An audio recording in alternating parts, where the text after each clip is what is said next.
Bali po, 4 na ticket po, isa lang po yung binayaran namin. From Ortigas po to GMA Kamuning, 20 pesos lang po.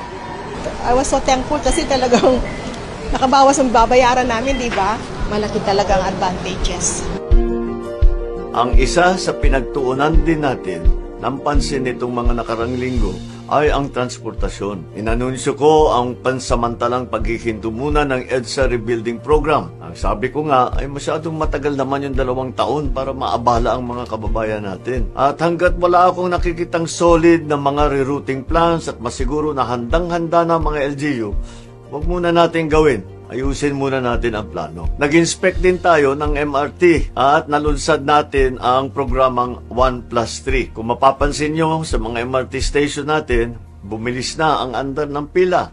Minsan nga ay wala ng pila. Yan ang patuloy natin tinatrabaho kasama si Secretary Vince ng DOTR. Bubuti pa yan in the coming months. Punta